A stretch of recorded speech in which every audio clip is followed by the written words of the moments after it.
All right, welcome back to another episode of Words of the Wise. Today I have Chief Boshears from Brenham PD in Texas. He has 25 years experience in law enforcement. Welcome to the show, Chief Boshears. Thank you so much for being here today. Yeah, thank you for having me, Paige. Excited to have this conversation with you today. Of course, I'm really looking forward to it. I was hoping we could start with a little bit of background on you. You told me when we talked offline that you started this career when you were 18 years old, which to me, when you say that, I'm like, wow, you were so young to enter into such a challenging career. And so, what have the last 25 years looked like for you, and how was it starting out in this career so young?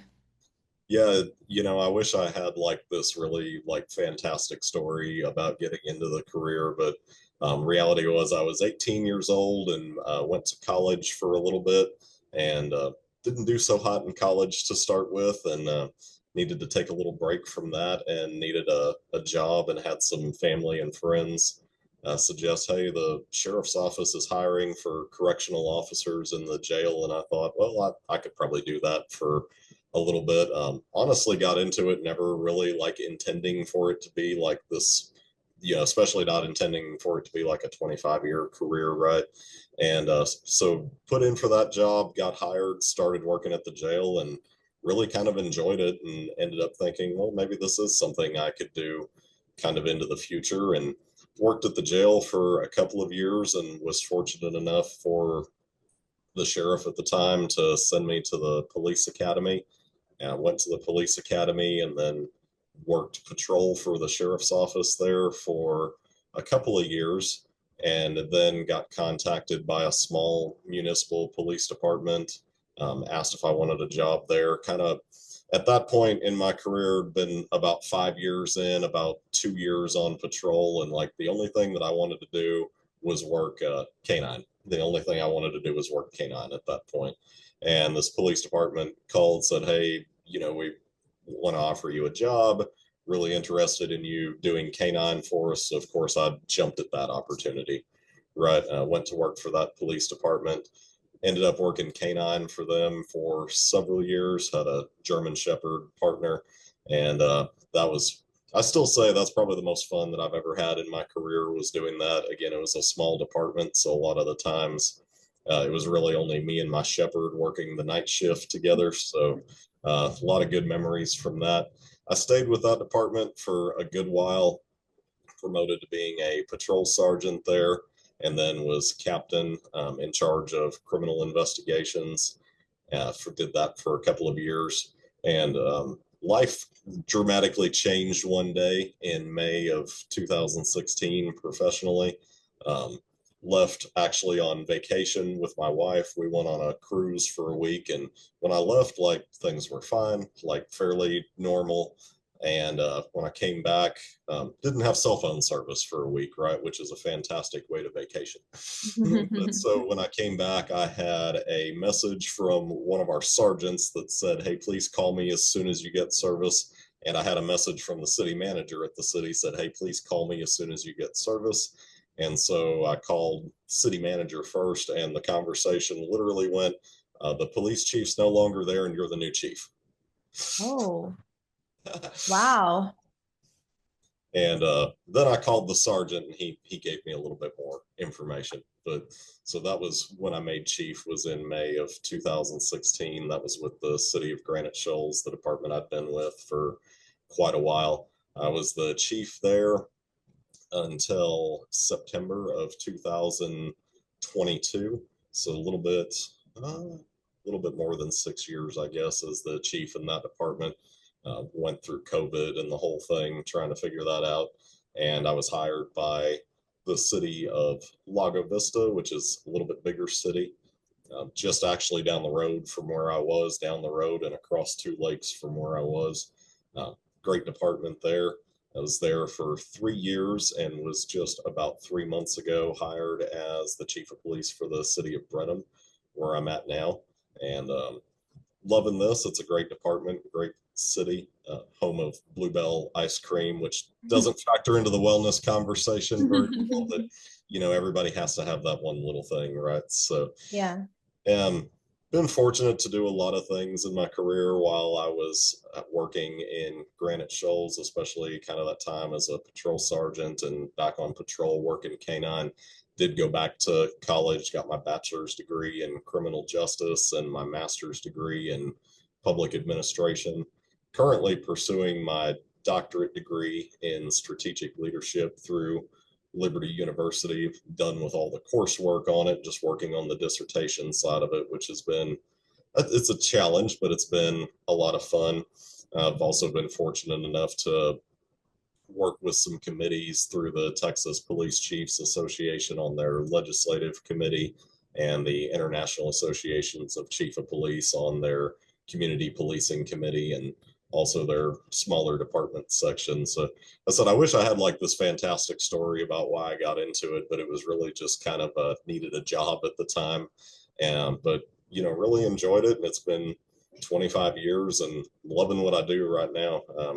Told people in this department I'm planning at least 10 or 15 more because just having fun and loving what I'm doing right now.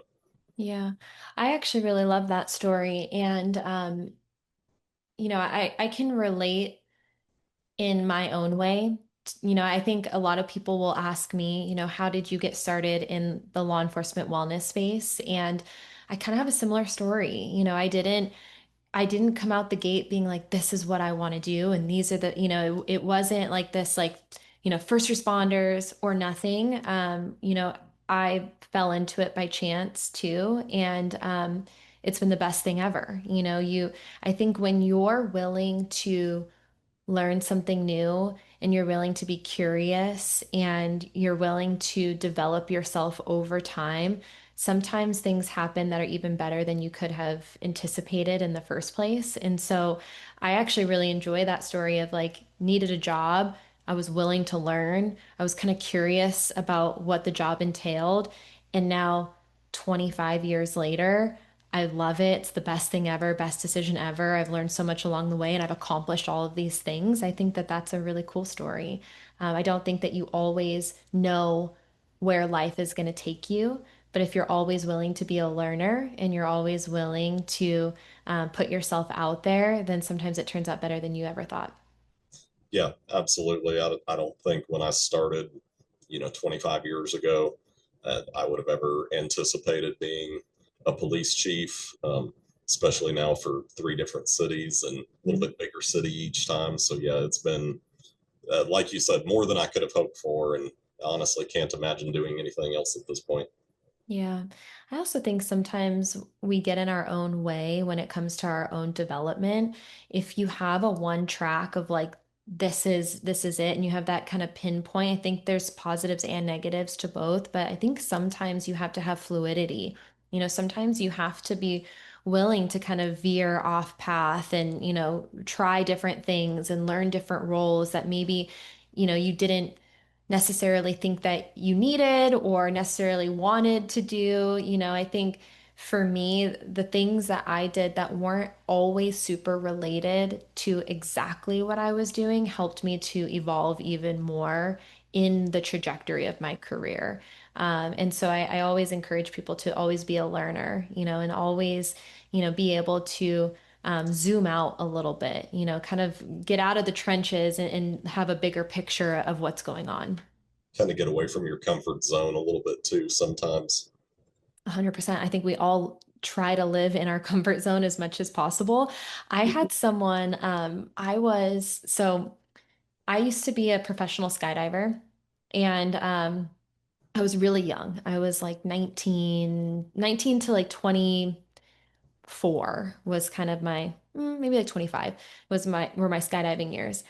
And I remember one of my friends who was also, she was so like cool. She was older. She was a part of the Red Bull skydiving team. So she was like elite, And so like you listen to her when she talks to you. And I Mhm. was like complaining about something and I was still kind of new, like especially in her eyes, I was still like early in my career as a skydiver. And she looked at me and she's like, "You are really bad at being uncomfortable." And I was like, what? Like I at first was like super offended. I was like, no, I'm not. Like that immediate, like, what are you talking about? No, I'm not.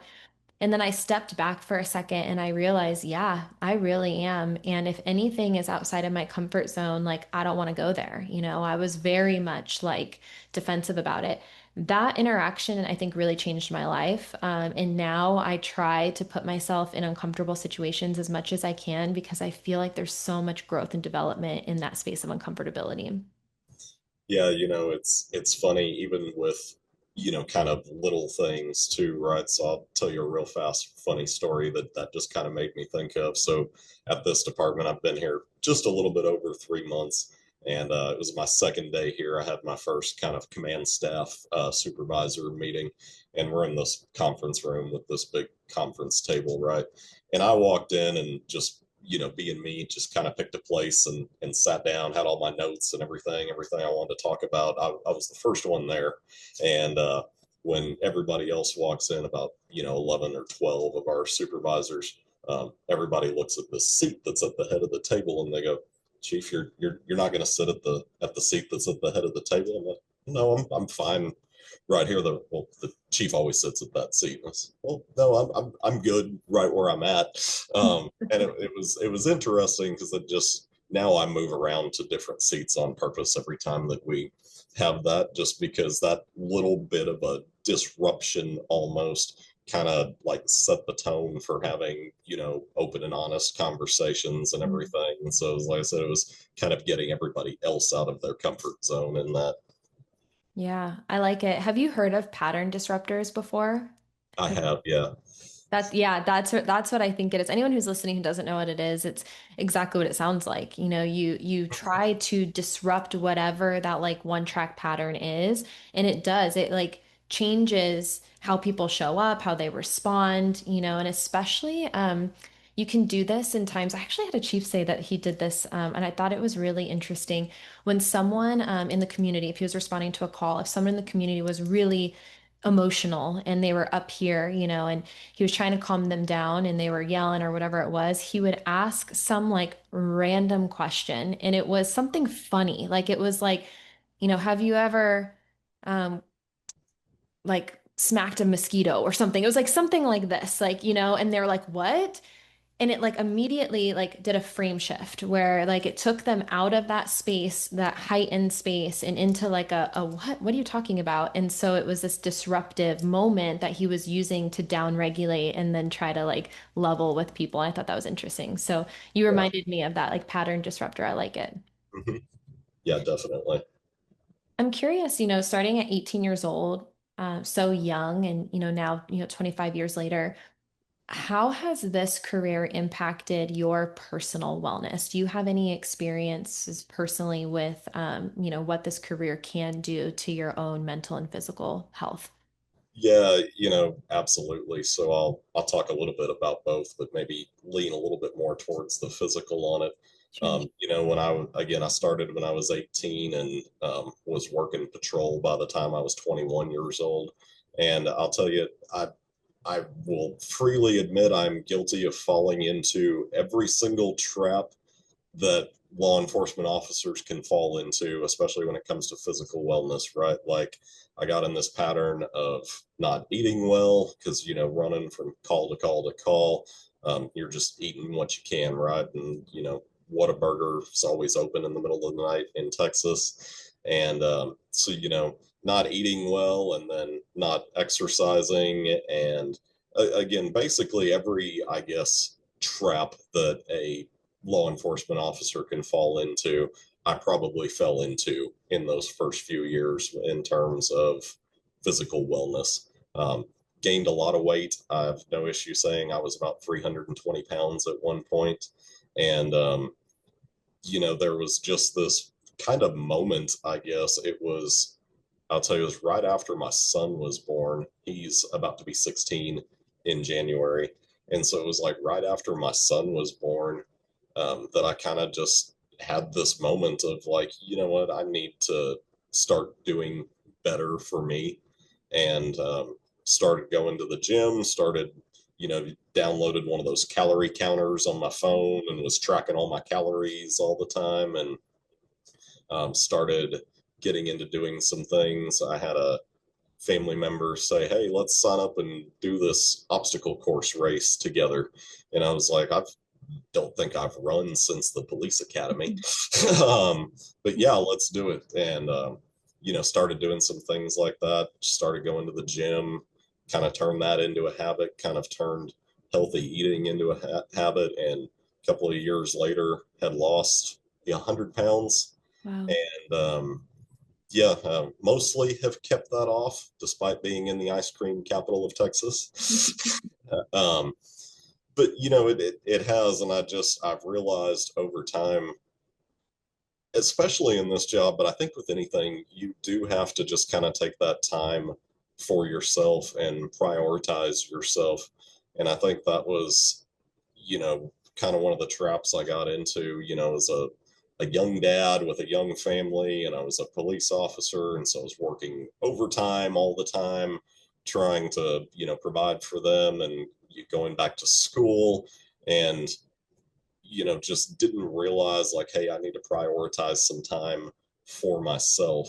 Um, but finally, like I said, just had that moment. It was nothing special about it. Just woke up and went, I need to do better for myself and my family and my career. And I said, started hitting the gym, started eating better.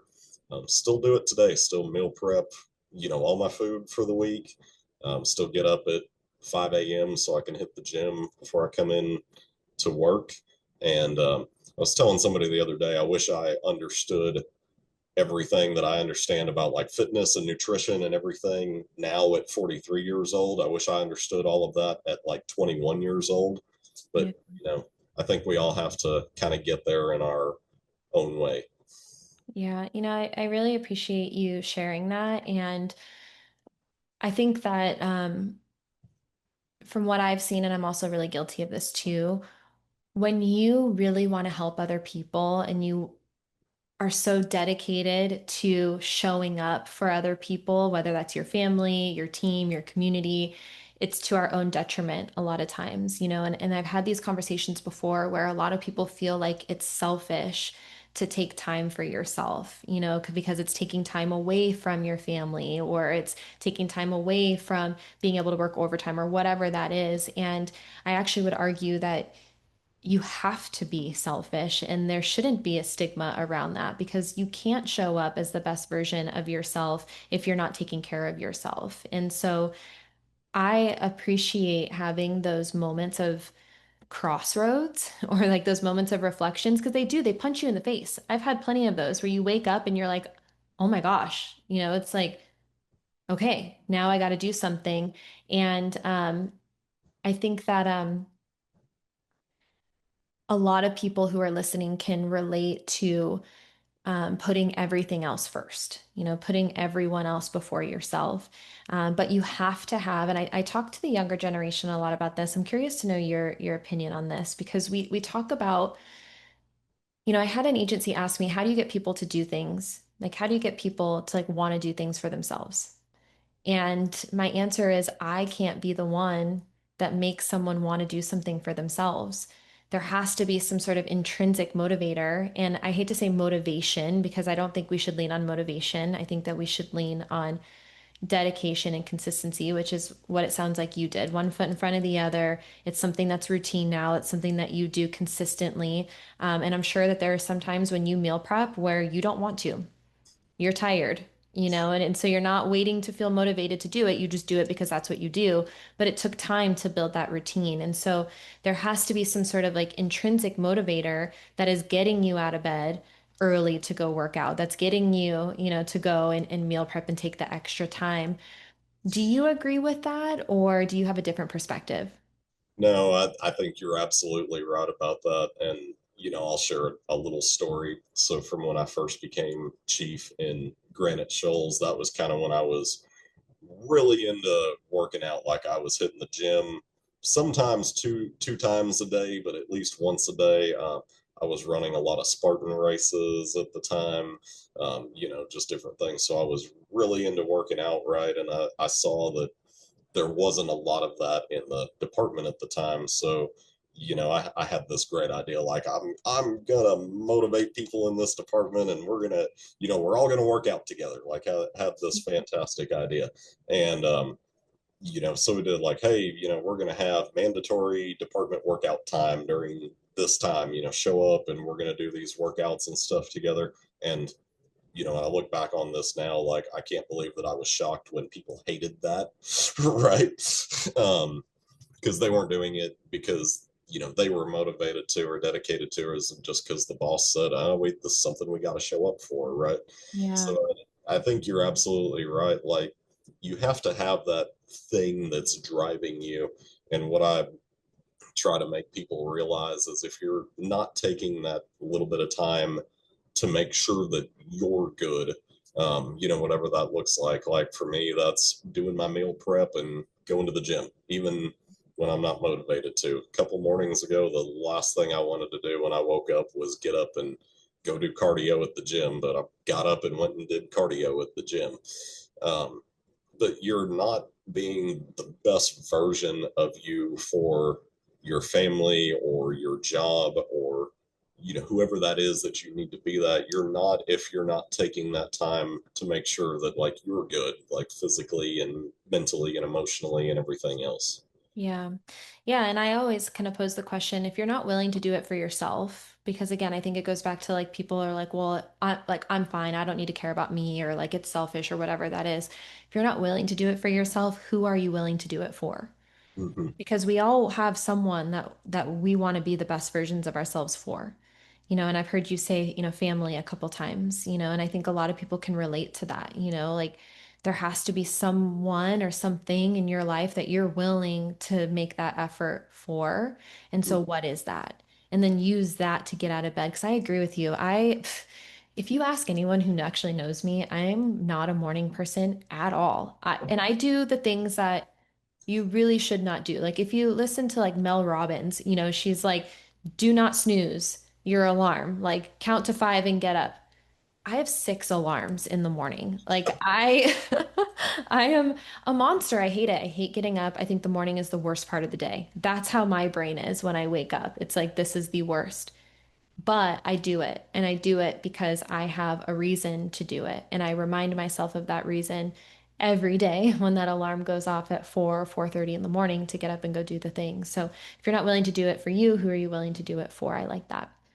Um, my question for you, because I think this kind of gets into like a sticky subject, you said that, when you started kind of getting back into things, you were like, I haven't ran since the academy. And then you had the experience in leadership where you're like, okay, we're going to mandate this. And then that wasn't, really successful. And people are like, man, it's another thing we have to do. How do you think that departments and, academies can maybe like better prepare, and, focus more on wellness without it being mandated or voluntold? I have this conversation a lot where they're like, yep, you have, some sort of standard within the academy, and then you graduate the academy and there's no wellness standard. And then, people kind of, let themselves go or whatever, but then we can't mandate it because people don't like that either. So what is the solution? What do you think departments can do to, keep up the fitness or the wellness without making it mandatory? I think the big thing is, number one, like we already talked about, is just making sure people understand the importance of it, and whatever's driving that importance for them. If that's, honestly, for me, it's two things. It's my family and my career. I've realized over time that I'm a way better officer when I'm physically and mentally and emotionally in a great spot than when I'm not in good physical condition. And Yeah. that's, it sounds obvious, right? But I think, number one is understanding the importance of it. But I think number two is providing those opportunities, not mandated, but just those opportunities for people. When I was the police chief in Lago Vista, we had an idea. Hey, let's do a step challenge one month, just for anybody that wanted to participate. And we had about 34 employees there, and we had well over half participate, and everybody got this app on their phone where you could kind of you could see where everybody else was on their daily and their monthly. steps, right? And it really did get people moving, Yeah. because there was that little bit of a competition aspect to it, but it was just, kind of an opportunity that was provided to people of, something that they could do. And, it worked really well. I said we had about over half of the department participate in it, including a few people that I wouldn't have thought would participate in it, but they were coming to me at the end of the month going, I really do feel better. I've lost weight and, I really do feel good with this. So, Yeah. No, I like that a lot. And I know that there's some things that you guys are also doing organizationally that you shared with me that I was hoping you could talk about a little bit because you said that you guys have wellness on duty, mhm. not workout on duty. So you were really intentional with the way that you named some of these things. Why is that so important? Why is how you present it important and, the wording behind things? Yeah, well, I think wellness can mean different things to different people at different times, right? Mm. And, your need one day might be, hey, I need to go work out for an hour. Your need the next day might be, I need to go take a little nap. I'm just exhausted. Or it might be I just need to go sit in a quiet room for a little bit. And so, I've mentioned I've been police chief in 3 different cities now, including this one. And my past 2 cities, we always had a policy where you could, work out on duty for an hour, whatever the time frame was. And I wanted to bring something like that here, but that was when I really started thinking about it. And like, again, wellness might mean different things to different people at different times. So what we did here was we put a policy in place where you can have an hour of on duty wellness, right?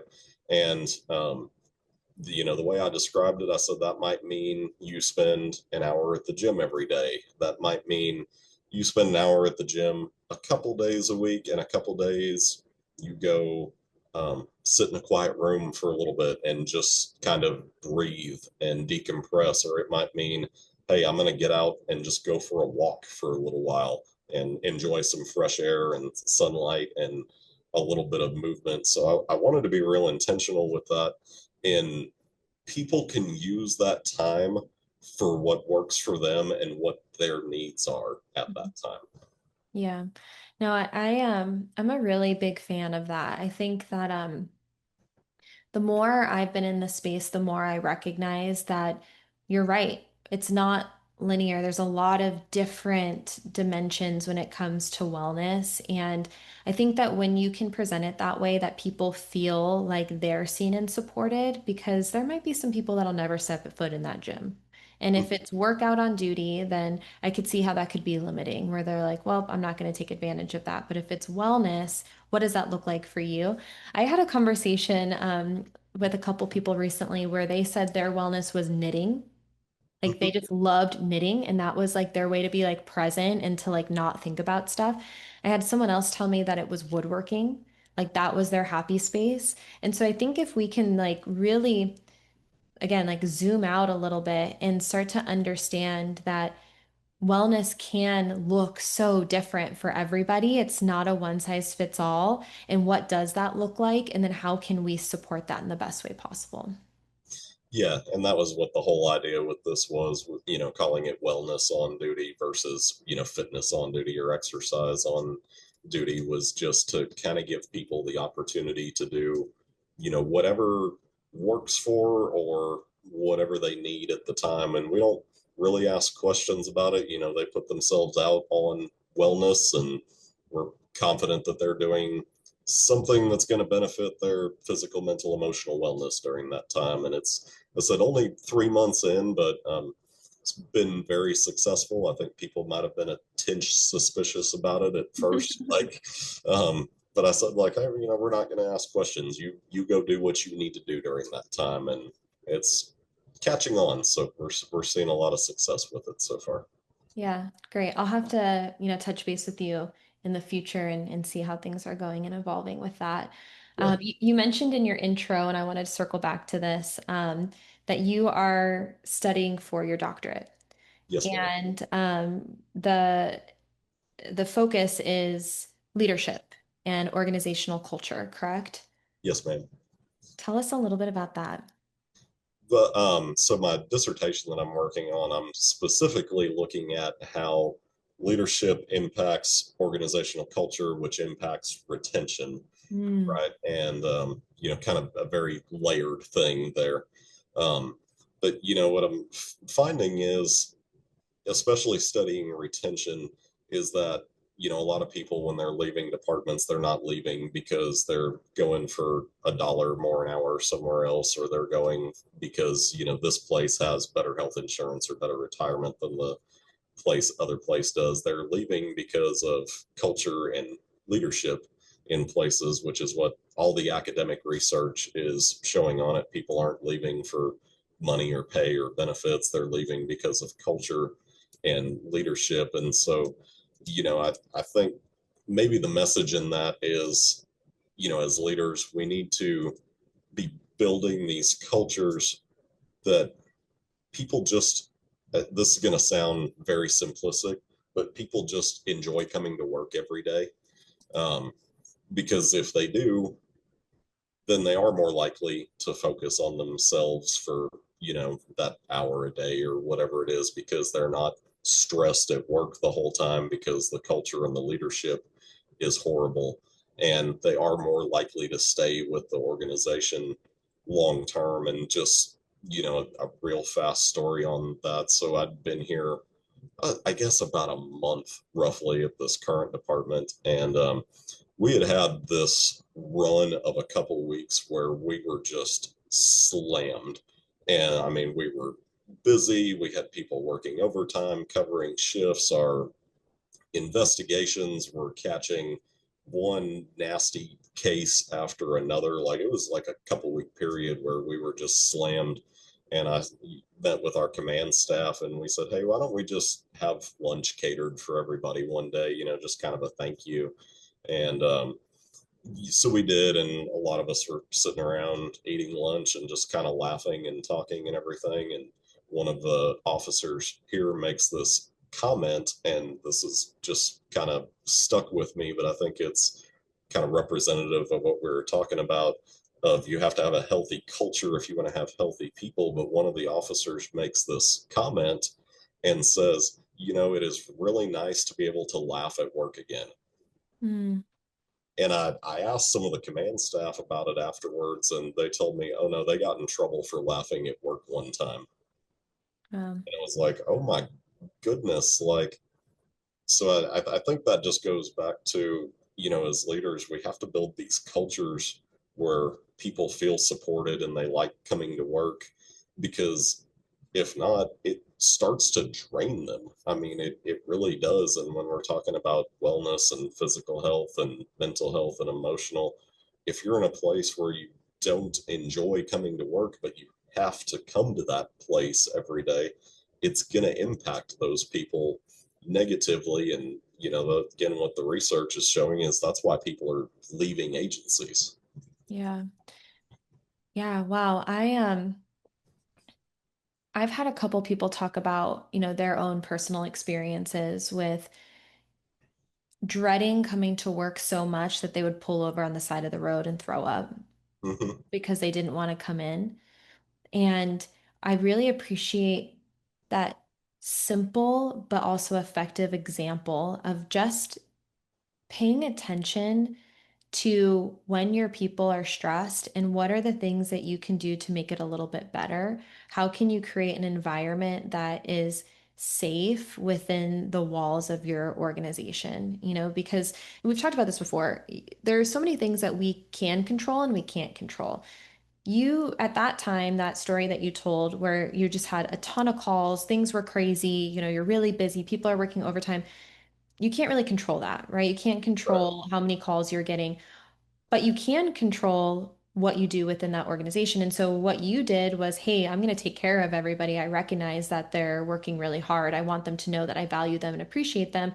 We're going to cater lunch, and then we're going to, laugh and try to have a good environment within the walls of our organization. That is controlling the controllable. And what a cool story for someone to be like, wow, it's great to laugh again. It's a little sad, Yeah. honestly, to think that they had the opposite of that because you want people to thrive. I think that regardless of what industry or, profession you're in, it's always about the people. Nothing can succeed without the people. Well, I agree, and I think this job it's one that can really eat at you. Mm. I've been doing it 25 years, and I've seen probably more than my share of just ugly things. But it's with that you can't hate coming to work every day. You can't dread coming to work every day, and the place that you're coming to, it has to feel like a safe space, and it has to feel like a supportive space. And you know, when I took over as the chief in this department, of course, everybody wants to ask questions for the new boss, right? Mhm. And they said somebody asked me, "What are your expectations?" And I said, "Okay, these are really simple." I said, "They're not easy, but they're really simple." And I said, "Work hard." I said, "Provide excellent customer service to our citizens." I said, "Do the right thing the right way all the time." And I said, "Have fun doing all of that."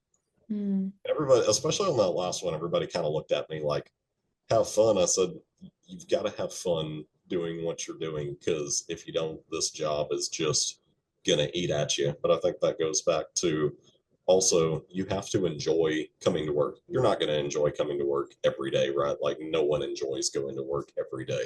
But for the most part, the place you're coming to can't be contributing to everything else that you're having to deal with. I think you just made me think of something because it's a really important reminder. Our brains are wired to look for bad things. And when you look for bad things, you see more bad things, right?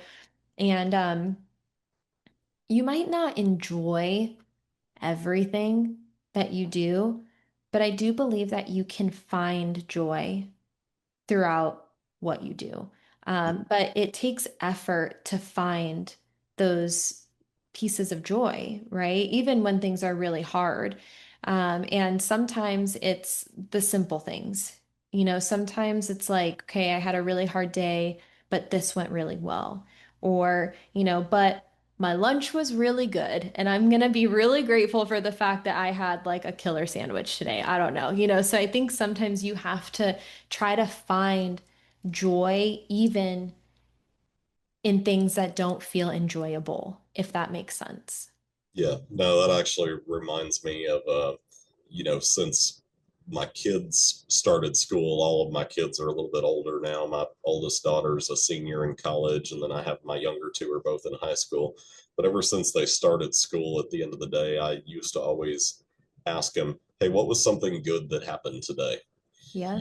Just kind of framing the that made your comment make me think about, but just kind of framing the conversation in that day, not like how was your day, where we could talk about like negative things or something like that, but hey, what was one good thing that happened today?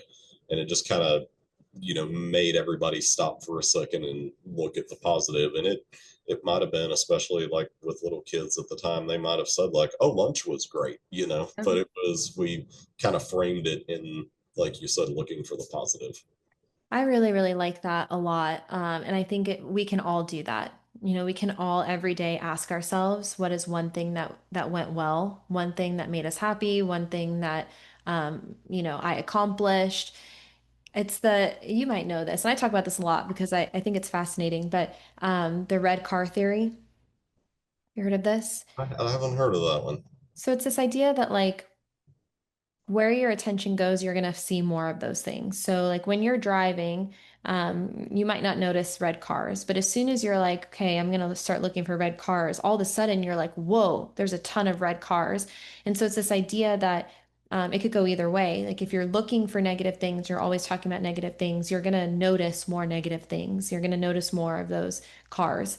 And the opposite is true. If you start to train yourself to look for more of the positive things, you're going to notice more positive things in the world. It's training, it's mental training, it's super effective. I also really like, have you heard of compliment sandwiches before? Mm-hmm. So like if you're talking to someone, hey, this was really good. This could, have some room for improvement. Mm-hmm. But again, like this was really good. I think that we can dissect our days in that way too. We could start there, like, hey, I'm going to say one thing that went well today. Then I'm going to try to notice one area for improvement. What is one thing that maybe didn't go so well? What's the learning opportunity and the growth opportunity within that piece? And then either reiterating what went well or finding a new thing, like a second thing that went well. So you're ending on that high note, but they're all positive. Even if there's something that didn't go well, you're still trying to identify how can you grow in that space. And I think that the more we can do that consistently, then the more you're going to train your brain to have that attitude of gratitude, that we talk about. Yeah, I think that's a great point. And, the way I always try to look at the things for like, the things that didn't go well, right, is like, either how can we fix that or how can we do better on it in the future? Uh, Mhm. like I've been a chief now a little bit, almost 10 years, and supervisor for quite a bit longer than that. And anytime I've had to have like those tough conversations with officers, I've always tried to phrase it as like, okay, here's the issue. Here's what we're going to do about it now, but here's how we can learn and grow from this and do better in the future. So Yeah. I think you can, again, almost kind of reframe those things just a little bit as like not so much a negative, but more of an opportunity. I used to have a city manager that would always say that. He would always say, we've got lots of opportunities right now.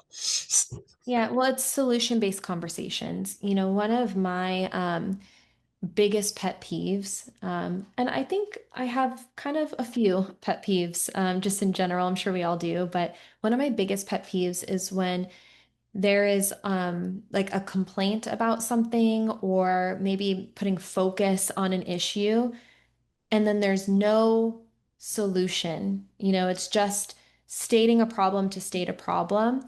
I'm not a fan of that. I don't think it's productive. I think like we can all sit here all day long and we can have a laundry list of problems.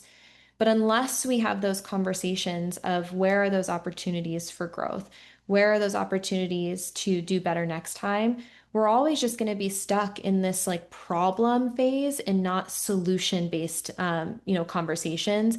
And you see it a lot on LinkedIn and all the things where it's just like, if for me, like I want to be a part of the solution. How can we grow? How can we raise the bar together, whether that's personally or professionally? Like, what are those things? Yes, we have to identify the challenges and the opportunities for growth, but then how do we get there? How do we grow? And I think about this a lot in the context of like professional sports because it's all coaching, it's training, everyone's trying to elevate as a team. And you'll never ever see a sports team that just talks about the problems and then they're not trying to get better. They're not going to be like, yep, you guys did all this stuff wrong. Goodbye. They're like, these things went wrong. We're going to work on it to get better as a team. And even people who do really good, even people who win the Super Bowl, at the end, they're still looking for opportunities for growth because there's not a destination. Even if you win the game, there's still another game coming. There's still another thing that you have to train for. So, how can you constantly be in that state of growth and solution-based conversations? Yeah, I agree. That's typically anybody, or I'm sorry, typically anytime somebody comes to my office with an issue, right, whatever that issue is, I'll sit there and listen and kind of process everything. And then my next response is usually, okay, well, what's the solution to this? Hmm. Whatever that particular issue is, the response is usually like, okay, what's the solution to this? How do we solve it? How do we grow from it? How do we move forward? Like whatever the problem is, what's our solution to it? 100%. 100%. One of the things that you said earlier, and I want to kind of circle back is, you kind of went through your own personal journey with wellness, and then you said, I wish I would have known the things that I know now when I was younger. And so my final question is for the younger person, the younger generation. What words of wisdom would you share with someone who is, earlier in their career? Maybe something that you did wish that you knew or something that's helped you along the way. Yeah, I'm gonna maybe cheat and do a couple, Okay. but I think number one is just taking care of yourself, whatever that looks like, and learning about taking care of yourself. Um, I thought I had fitness and nutrition all figured out at one point, and then learned more about it and figured out like, oh, I really didn't have a clue about fitness and nutrition. I was kind of getting by. But so, taking care of yourself and learning what taking care of yourself looks like, that would be one. But I think my biggest piece of advice, I'm going to just go back to something I said earlier also, and that's in this job, just have fun. And it's not always going to be fun, but enjoy what you do. Again, I've been doing this for 25 years. I love coming to work every day. I legitimately do. I tell my wife and my family that all the time when they ask, how was work? Even if it was a tough day, you know what? I do. I love coming to work every day. Today was tough, but I love it. Just have fun doing it. And I think that's going to help with the first one. I think when you're having fun doing it, it's going to be easier to take care of yourself. But I think that's probably the biggest piece of advice I would give to maybe younger people or people new in this career is just, have fun. I love it. I actually really like those words of advice, and I appreciate your time. Thank you for coming on here today and sharing some of your time with me and your words of wisdom. I really appreciate you. It was great. Thank you so much for the opportunity. Of course.